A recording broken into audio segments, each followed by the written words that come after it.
crisis. Millions of Americans are losing their jobs and their homes. They're worried about how they'll afford college for their kids, pay the stack of bills on their kitchen table. Most of all, they are anxious and uncertain about the future, about whether this generation of Americans will be able to pass on what's best about this country to our children and their children. I won't pretend that meeting any one of these challenges will be easy. It'll take more than a month or a year. It will likely take many. Along the way, there will be setbacks and false starts, days that test our resolve as a nation. But despite all this, despite the enormity of the task that lies ahead, I stand here today as hopeful as ever that the United States of America will endure, that it will prevail, that the dreams of our founders will live on in our time.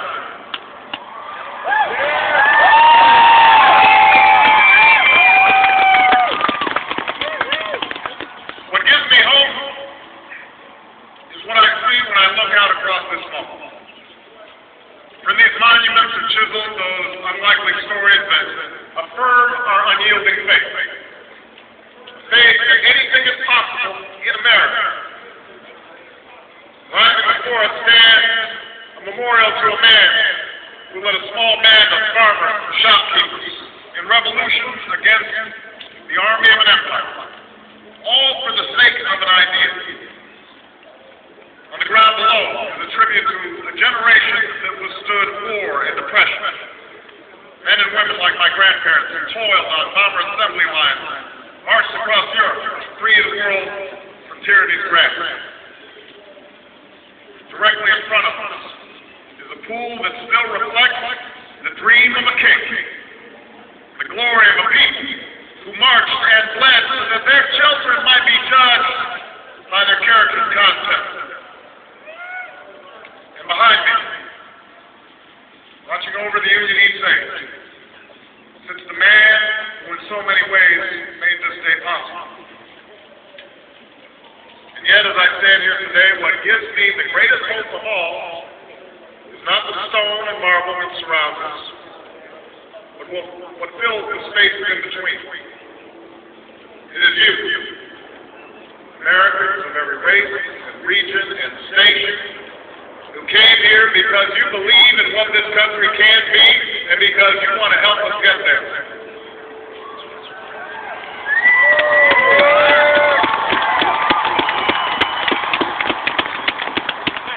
The same thing that gave me hope from the day we began this campaign for the presidency nearly 2 years ago. A belief that if we could just recognize ourselves and one another, bring everybody together, Democrats, Republicans, Independents, Latino, Asian, and Native Americans, black, white, gay, and straight, disabled, and not, then not only would we restore hope and opportunity in places that yearn for both, but maybe, just maybe, we might perfect our union in the process. This is what I believe. But you make this belief real. You prove once more that people who love this country can change it. As I prepare to assume the presidency, yours are the voices I will take with me every day when I walk into that Oval Office. The voices of men and women who have different stories, but hold common hopes, who have only for what was promised us as Americans, that we might make of our lives what we will, and see our children climb higher than we did.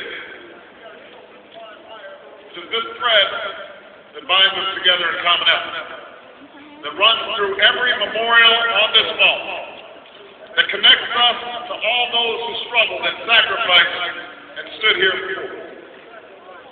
It is how this nation has overcome the greatest differences and the longest silence, because there is no obstacle that can stand in the way of millions of voices calling for change. That is the belief with which we began this campaign, and that is how we will overcome what ails us now. There is no doubt that our road will be long, that our climb will be steep, But never forget that the true character of our nation is revealed not during times of comfort and ease, but by the right we do when the moment is up. I ask you to help reveal that character once more. And together, we can carry forward as one nation and one people the legacy of our forefathers that we celebrate today. Thank you, America. God bless you.